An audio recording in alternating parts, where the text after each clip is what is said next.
సామాజిక సంబంధాలలో ఏర్పడే ఘర్షణను సమస్య అనవచ్చు. నిత్య జీవితంలో మనం ఎదుర్కొనే సమస్యలు చాలా రకాలు.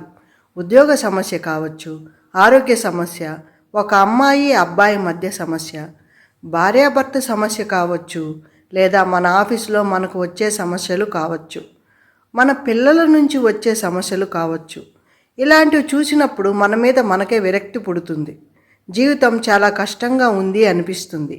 కానీ నిజానికి మనమే ఆ సమస్యను చాలా సంక్లిష్టంగా చేసుకుంటాం. ఎన్నో సమస్యలను మనం వాటిలో పడకుండా కూడా తప్పించుకోవచ్చు. అలా చేసినప్పుడు సమస్య మీద మనం విజయం సాధించినట్టే. కొంచెం జాగ్రత్తగా ప్లాన్ చేసుకుంటే ప్రతి సమస్యకు పరిష్కారం చాలా సులువుగా ఉంటుంది. కానీ మనిషి జీవితం చాలా సున్నితమైంది. ఎప్పుడు ఒక సమస్య అయిపోగానే మరో సమస్య వెంబడించడానికి సిద్ధంగా ఉంటుంది. సమస్యకు గ్యాప్ ఉంటుంది. ఎప్పుడు సమస్యలు లేని జీవితాన్ని వెతుక్కోవద్దు. ఉదాహరణకు మీరు కొత్త యాప్ తయారు చేశారు, అది సక్సెస్ కాలేదు. దాన్ని సక్సెస్ చేయడానికి మీ ప్లాన్ ఏమిటి?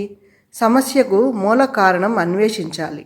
ఎందుకు, వై అని ప్రశ్నించుకొని క్రమ పద్ధతిలో అంచెలంచెలుగా సాగుతూ సమస్యను పరిష్కరించాలి.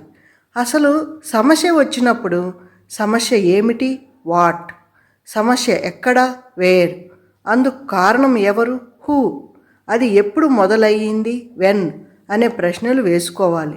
విభిన్న తరహాతో, విభిన్న ఆలోచనలతో పరిష్కారాలు వెతకాలి.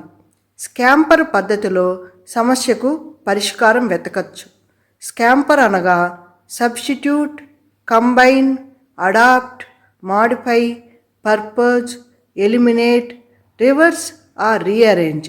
ఇందులో సబ్స్టిట్యూట్ అనగా ప్రత్యామ్నాయం, సమస్యను తొలగించడానికి ఒక పద్ధతి కాకపోతే మరొక పద్ధతి ఉపయోగించడం.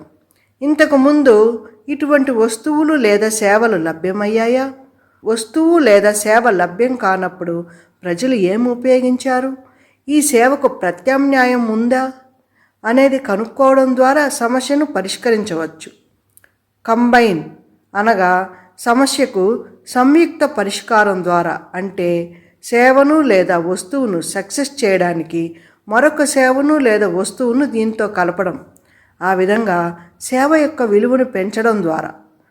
అడాప్ట్ అనగా కొత్త ఆలోచన విధానాల ద్వారా, సాంకేతికత ఉపయోగించడం ద్వారా వస్తువు లేదా సేవ యొక్క డిజైన్ అనగా రూపం మార్చడం, మార్కెటింగ్ వ్యూహాన్ని మార్చడం. మాడిఫై అనగా సమస్యను మార్పు చేయడం ద్వారా, సేవను లేదా వస్తువును మరింత నాణ్యతతో అందించడం ద్వారా, లేదా తక్కువ ధరతో అందించడం, లేదా ఉపయోగించడానికి అనువుగా మార్చడం. పర్పజ్ అనగా లక్ష్యాన్ని లేదా ఉద్దేశాన్ని మార్చుకోవడం ద్వారా, వస్తువు లేదా సేవ లభ్యతను పెంచడానికి, దానిని వేరొక ప్రయోజనానికి ఉపయోగించడం. ఎలిమినేట్ అనగా ఉపయోగకరం లేని విషయాలను తొలగించడం ద్వారా, ఏదైనా ఉపయోగం లేని భాగాన్ని తొలగించడం ద్వారా వస్తువు లేదా సేవ యొక్క ధరను తగ్గించడం.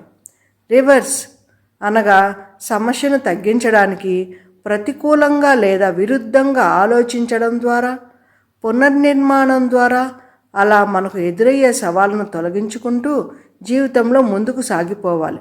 చివరకు 60 ఏళ్ళు వచ్చాక మనం వెనక్కు తిరిగి చూసుకుంటే మనం ఆనందంగా ఉన్న సమయం చాలా తక్కువ.